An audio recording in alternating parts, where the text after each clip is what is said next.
I was elbow deep in binders, flipping through the last few pages before the big merger meeting started. The clock was ticking, and everyone was circling like sharks, waiting for the moment they could claim victory. Derek Langford, the CEO, stood at the head of the table with that smug look of his, like he knew everything and everyone else didn't matter.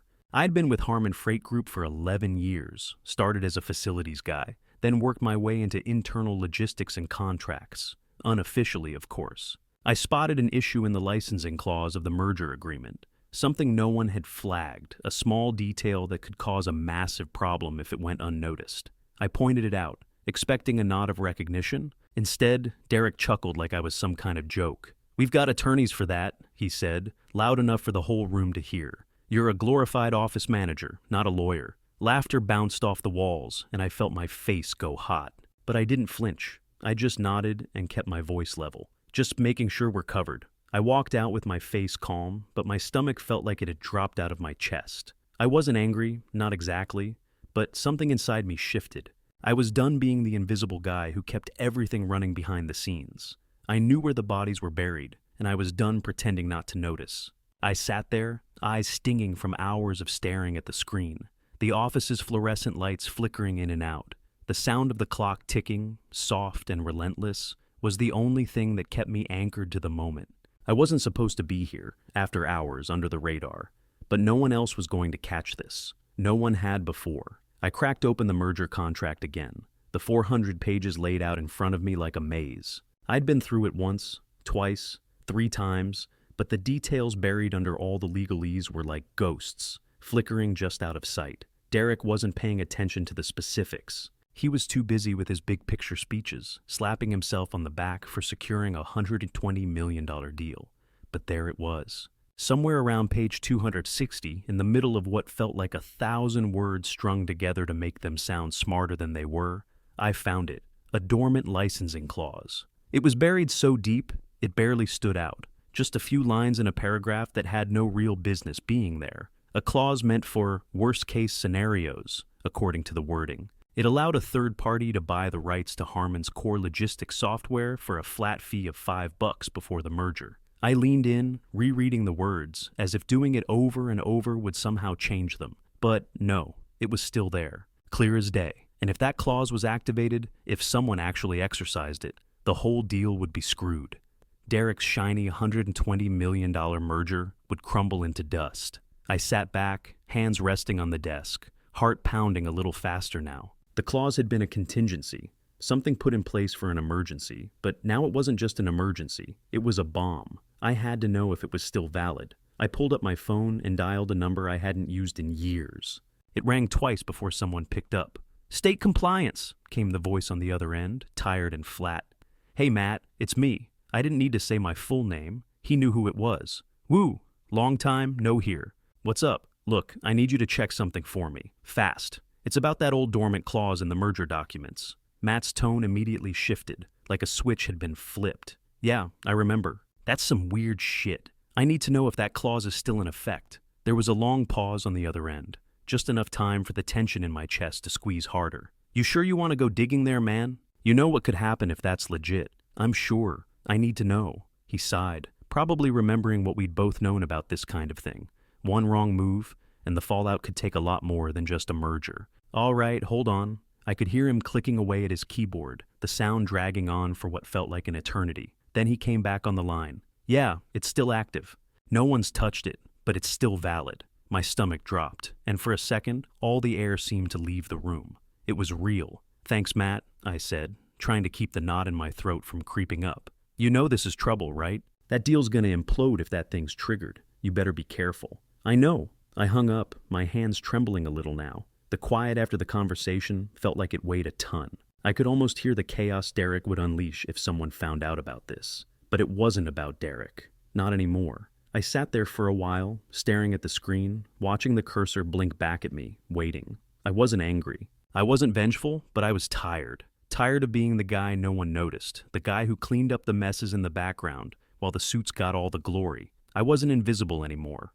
I knew what had to be done, and I didn't have to hide anymore. I wasn't going to sit back and watch while they played king and pawn with other people's lives. I wasn't going to let them sweep this under the rug like they always did with everything else. I decided right then and there. I was going to file the claim. I wasn't doing it to get back at Derek or the board. I wasn't doing it for a payday or to prove a point. I was doing it because I was done with being ignored, done with being overlooked. I picked up the phone again. I didn't care who heard me. The system might be rigged, but I wasn't going to let them rig this one, not without a fight. And I knew whatever happened next, it was going to be the last time they could ever dismiss me. The next day, I walked into a notary office on my lunch break, just like I'd planned.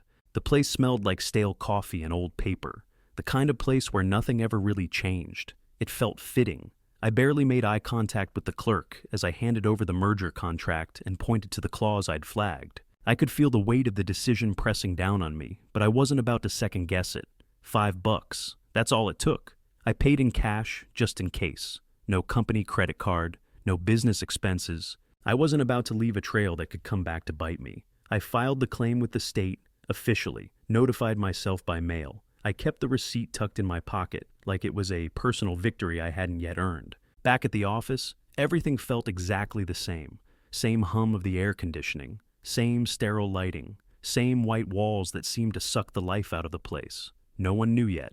I pretended nothing happened. I didn't walk with any more confidence, didn't flash any secret smiles. I didn't talk to anyone more than I usually did. I just went through the motions, processing requests, answering emails, quietly biding my time. 2 days passed, and that's when the doubt started creeping in. What if I'd overplayed my hand? What if this whole thing was a mistake? Maybe I didn't have enough to back it up. Maybe I was about to make things a lot harder for myself. It wasn't like I could go back and undo it. The claim was filed. I couldn't take it back, and I wasn't the type to back down once I'd committed. But the doubt still gnawed at me, like a rat nibbling at the edges of my thoughts. Then on day 3, I started to hear the murmurs. It began with the usual office chatter, the sort of whispers that spread like wildfire whenever anything out of the ordinary happened. But this was different. There was an edge to it, something thicker, something more urgent. Some outsider filed a claim. License is frozen. The deal's stalled. I kept my head down, didn't make eye contact with anyone. I couldn't help but notice Derek, though. He was pacing outside the executive offices, his face flushed with anger, his hands running through his hair like he couldn't decide whether to pull it out or pull himself together. I'd never seen him like that. He was usually cool, collected, always in control. But this was panic. I didn't stick around to eavesdrop. I didn't have to. I could hear enough just by the tension in the air, the change in the rhythm of the office. People were on edge. Something big was happening, and I had a feeling it was about to blow up. I didn't let it show. I stayed glued to my desk, scanning spreadsheets, answering calls, anything to keep from drawing attention to myself. But now, Derek didn't look through me. He didn't look at me at all. Before, when I passed him in the hallway, he might nod or give me a quick smile. But now, his eyes slid right past me, like I wasn't even there, like I didn't exist. It was a small shift, but it was a shift. I stayed low for the next couple of hours. My stomach churned, but I didn't let it show. The legal team was scrambling behind closed doors. I could hear raised voices, clipped sentences. They were trying to figure out how to fix this, how to spin it. I wasn't stupid. I knew they were already working on damage control. But the more they tried to hide it, the more it felt like the storm was building, the calm before the crash. And the strangest thing was, I wasn't scared. I wasn't even worried anymore. I knew something was coming. I just didn't know what it would look like. By the end of the day, I was called into Derek's office. I'd known it was coming, but that didn't make it any easier. He didn't even look at me when I walked in, just motioned for me to sit across from his polished mahogany desk. He was all corporate sweet now, like he was carefully selecting his words, sugarcoating whatever venom he was about to spill. His voice was low, steady, but there was a crack of irritation behind it that he couldn't hide. "I don't know what your angle is here," Derek started, sitting back in his chair, fingers steepled like he was playing the part of a mastermind. "But you've gone too far this time." I didn't speak. I just watched him. I wasn't going to let him intimidate me, not now. "I've got a company to run, and you've sabotaged everything. That claim you filed? You've thrown a wrench into a deal we've worked months on. You've hurt Harmon Freight. You've hurt us all." He paused for effect, waiting for me to respond. But I didn't bite. The words were coming. I could feel it. The sound of his voice bouncing off the sterile walls of his office made it feel like we were in some kind of sick theater. But it was real. He was rattled. He dropped the corporate mask for a second, just a flicker of the man underneath. "What the hell were you thinking?" I finally spoke, quiet but firm. "I flagged it early. I pointed it out. You ignored it. The clause is still there, Derek. You had a chance to fix it. I followed the law. If anyone's sabotaging this deal, it's you. His eyes narrowed, and for the first time, I could see the anger leaking through the professionalism. He leaned forward, his fingers curling into fists. You think you're some kind of hero? You think you're doing us all a favor? I didn't respond to that. I didn't need to. But Derek wasn't done. He straightened up, shifting back into his CEO persona, the one that had been polished and rehearsed. He dropped the threat like a weight. Name your number, he said, voice smooth as glass. You want a payday for this? I'll make sure you're taken care of. Just name your price and we'll make this go away. All of it. My stomach twisted, but I stayed calm. He didn't get it. He never would. This wasn't about money, wasn't about getting some kind of payoff for myself. No, I said, shaking my head slowly. It's not about money, Derek. It's about respect. He blinked at me, confusion flashing across his face for a split second, and I could see the gears turning. He wasn't used to people saying no. He wasn't used to being questioned. I'm done being treated like a fixture, I went on, my voice steady but sharp. I'm done sitting in the background, fixing problems, while you and the rest of the suits take the credit. You've never seen me for anything more than someone to push around. I stood up then, slow and deliberate, not wanting to make a show of it, but the air between us had changed, thickened, like I could feel the weight of all the years of being invisible and ignored in that room. I didn't need to shout, didn't need to raise my voice to get the point across. Derek's face had darkened, his jaw clenched tight as if he were weighing his next move. I could see the frustration in his eyes, but there was something else there now too, something deeper. He wasn't looking at me like an employee anymore. He was looking at me like a threat. You think this is some kind of game? He growled, leaning forward again. You really want to keep going down this road? I'll make sure you regret it. I'll ruin you. I met his gaze without flinching, no hesitation. You're welcome to try, I said, my voice colder than I meant it to be. But I'm not backing down. For a second, it looked like Derek might say something else. Maybe lash out. Maybe make an empty threat. But instead, he just stared at me, his face hardening into something unreadable. The power dynamics had shifted. He wasn't in control anymore, and he didn't know how to handle it. I didn't wait for him to speak again. I didn't need to. I turned and walked out. No yelling, no ego, just the facts, just the truth. I was done being his pawn, and in that moment, I knew he realized it. For the first time, I wasn't just another staff member. I wasn't someone who would be pushed around or ignored. I was a threat. That night, I stayed late again. Not because I had to, but because I needed the space to think. The office felt colder, quieter than usual. The hum of the air conditioner was the only sound, and it kept me company while I ran through everything that had happened. Derek's anger still simmered in my chest, but I wasn't scared anymore. I wasn't shaking. Then, as I was about to shut down for the night, I saw the email from HR. Subject, formal investigation notice. I opened it, already knowing what was coming. Breach of conduct. The words jumped off the screen. They were accusing me of everything from insubordination to sabotage, claiming my actions had jeopardized the company's reputation and operations. They said they were investigating me for violating company policy. I wasn't surprised. Derek had made his move. He was going to try to control the narrative, make me look like the villain before the board got wind of the real story. The next morning, when I logged into my work account, it was locked. The familiar dashboard stared back at me, but the access was gone, like I'd been wiped off the system altogether. I wasn't just being investigated, I was being isolated. I didn't flinch. I already had a plan in motion. I'd hired a lawyer the night I filed the claim, just to cover myself.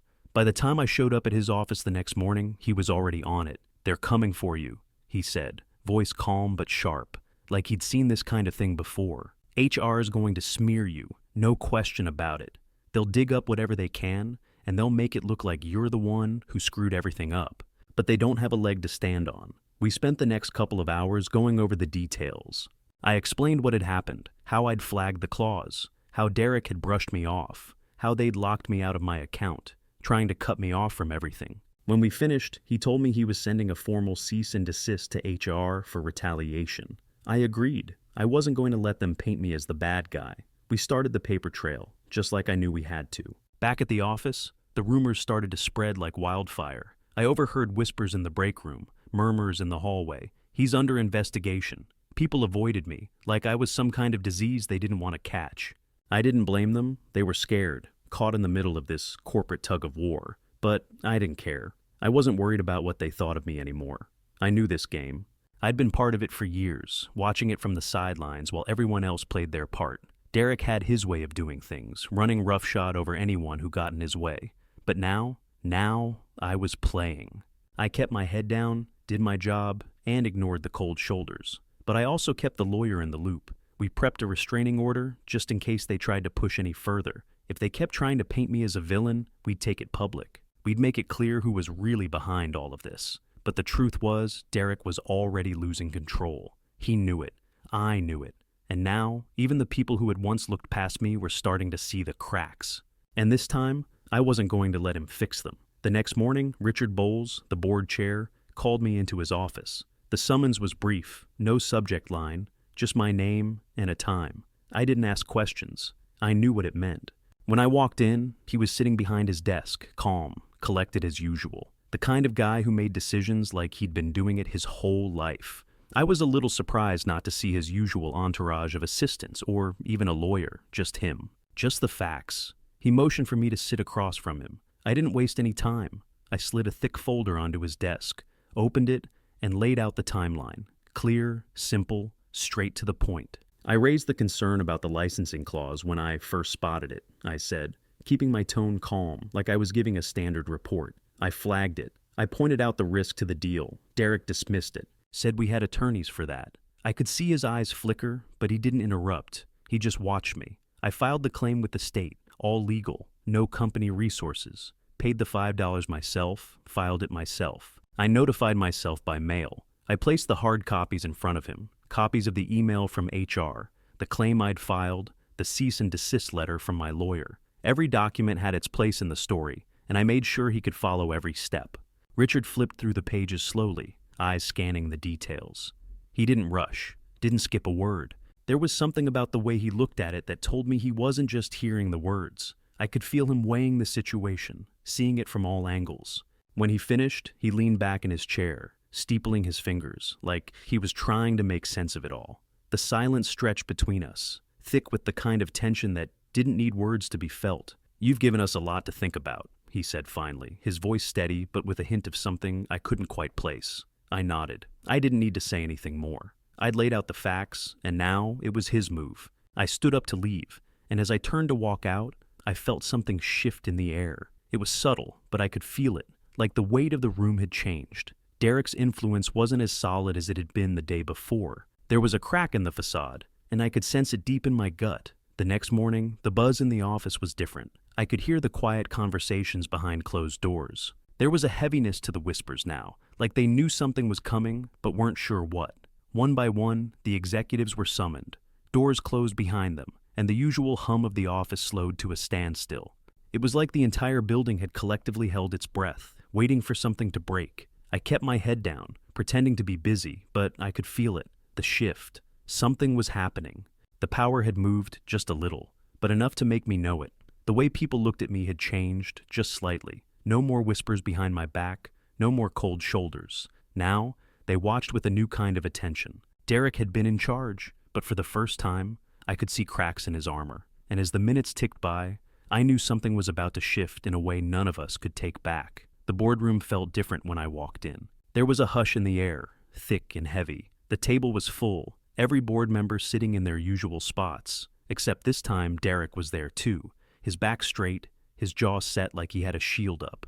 Richard sat at the head of the table, a folder in front of him, the thickest one of the bunch. He didn't smile when I walked in, didn't even acknowledge me with a nod. He just opened the folder and started reading. His voice was steady, measured, as if he was reading a textbook rather than the kind of life-changing report that could tear a company apart. Today we're addressing the findings surrounding the merger clause, the claim filed with the state, and the subsequent actions taken by internal parties. I sat down, trying to keep my face neutral, though my heart was pounding. I had no idea how this would play out, but I knew one thing. I was going to speak the truth, and if it wasn't enough, then that was on them, not me. Richard read through the findings, how I'd flagged the clause, how the claim had been filed, how HR had retaliated, and how I'd followed every legal process. He went through it all, a calm, methodical recount of events. Then he looked up. "We'll hear from Mr. Miller next," Richard said, turning his gaze toward me. Every set of eyes in the room followed. There was no mistaking it. They were all focused on me now. I stood and laid it out, clear and simple. No emotion, just facts. As I'd already explained to Richard, I'd followed every rule and documented every step. HR's response made it clear who they were trying to protect. I glanced at Derek briefly, but I didn't linger. I wasn't here to engage with him, not yet. The claim was filed legally. I notified myself by mail. I kept everything documented. No matter what anyone says about it now, I followed the process. I sat back down, my chest tight, but my hands steady. This was it. No more hiding behind the scenes. This was my moment. Richard turned to Derek. The tension in the room thickened like someone had pulled a rope taut between us. Derek didn't even seem to blink, but his eyes were narrowed, calculating. He shifted in his seat, like he was preparing for a fight. Richard's voice cut through the silence. "Mr. Langford, would you care to explain your actions regarding this situation?" Derek's gaze flicked to me for just a second. Nothing more than a flash, but it was enough to see the contempt there. He leaned forward, fixing his eyes on Richard. "I was aware of the concern," Derek said, his voice tight, his words clipped. "I dismissed it because I trusted our legal team to handle it. It wasn't a priority." The room went quiet, but I could feel the ripple of disbelief running through the others. It wasn't just that Derek had ignored the warning, it was that he'd dismissed it so casually, like it was beneath him. Richard didn't say anything for a moment, just stared at Derek. Then, one of the board members, a woman who'd always kept her distance from the messier side of things, spoke up. "You knew about the clause and dismissed it?" she asked, her voice sharp. Derek's face flushed, but he didn't back down. "Yes, we had other priorities. I didn't think it was worth our time." One by one, the others started chiming in, pressing Derek for more answers, and with every response, his excuses seemed weaker. The more they pushed, the more defensive he became, his arrogance turning into panic. No one was buying it, not even the people who had always been in his corner. The final blow came from Richard, who asked a question that seemed to hang in the air for an eternity. "Mr. Langford, you were warned about this. You chose to ignore it. How does that justify the actions taken against Mr. Miller?" Derek's mouth tightened. "I didn't think it was a big deal," he said, his voice lowering. "It seemed insignificant at the time, but it wasn't insignificant. Not anymore." Richard turned to the rest of the board. He didn't have to ask for a vote. The room was already moving, already making up its mind. There was no one left to defend Derek, not even his closest allies. "Mr. Langford," Richard said, his voice heavy, final. "Effective immediately, you were suspended from your duties, pending further review." Derek's face turned red. His eyes locked onto me, a glare colder than anything I'd ever felt before. It was like he was seeing me for the first time, not as someone beneath him, not as the guy who took care of the small stuff in the background, but as a real threat. I didn't look away. I didn't flinch. I held his stare, meeting his anger head on. For the first time, I felt the power in that moment. The power that came from standing up, from not backing down. He might have been the one at the top, but the way I saw it, he had just lost his crown. 2 days later, the memo hit my inbox. No fanfare, no press release. Just an internal notice. Derek was out. It was the simple. No, thank you for your service, no grand gesture. Just a line that read, effective immediately. Mr. Langford is suspended, pending review. I didn't celebrate. I didn't need to. I'd done what I came to do. The fallout was still in the air, but it wasn't my problem anymore. Then came the real surprise. Richard called me in. "You're being offered a new position," he said, his voice steady. But there was something else behind it. Respect, maybe. "Director of Contract Risk Oversight," he said, laying out the details in front of me. I'd heard of the role before, but only in passing, as a vague title that didn't hold much weight. This time, though, it was different. I felt a mix of caution and curiosity. "Who do I report to?" I asked. Richard didn't hesitate. "You'll report directly to the board. Full authority." That was the catch. Full authority. The words hung in the air. For a moment, it felt like a test, like he was waiting for me to blink or hesitate, but I didn't. I nodded. "I'll need autonomy too. No micromanagement. I need the freedom to make decisions, especially when it comes to contracts and legal reviews." Richard leaned back in his chair, thinking it over. The silence between us stretched long, but I wasn't going to rush him. This was my shot, and I wasn't about to let it slip. Finally, he nodded. "Agreed, it's yours. You'll have the power to make the changes you see fit." I shook his hand, firm. No excitement, no fanfare. I was just doing what I was supposed to do. Over the next few weeks, I threw myself into reworking the merger contract. We took it line by line, page by page.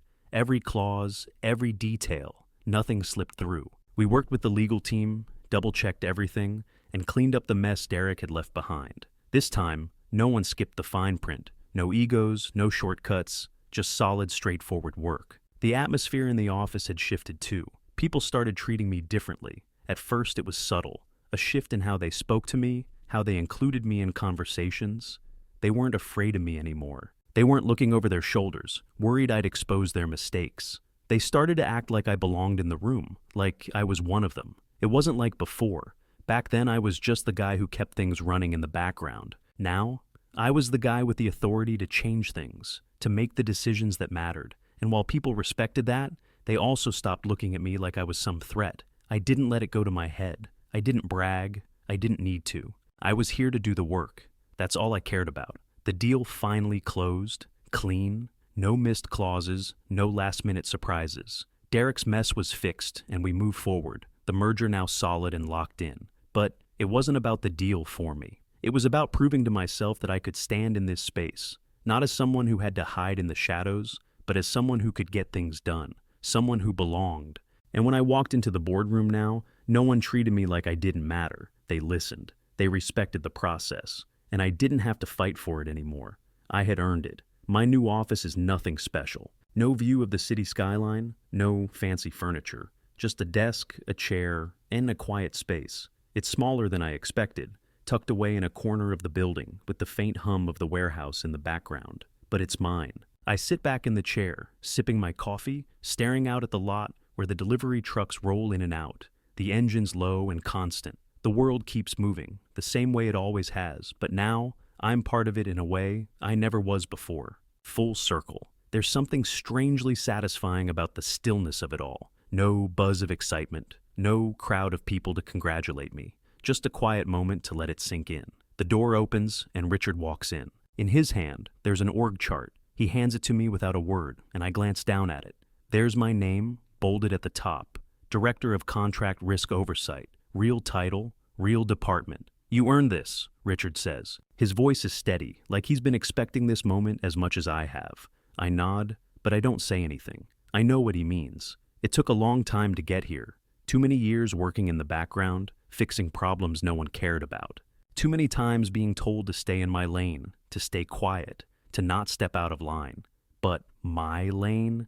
It led right to the damn driver's seat. I think about Derek, about all the times I watched him walk around with that cocky smile, acting like he was untouchable. Last I heard, he's advising some startup out west. Doesn't matter. He doesn't matter. I'm not chasing headlines or grudges. I've got work to do. If someone like me can change the course of a $120 million deal just by reading the fine print that everyone else skipped, maybe the real power isn't at the top. Maybe it's in knowing where the pressure points are and having the guts to press. I didn't win to prove a point. I didn't do it for any of the usual reasons. I did it because I refused to lose quietly.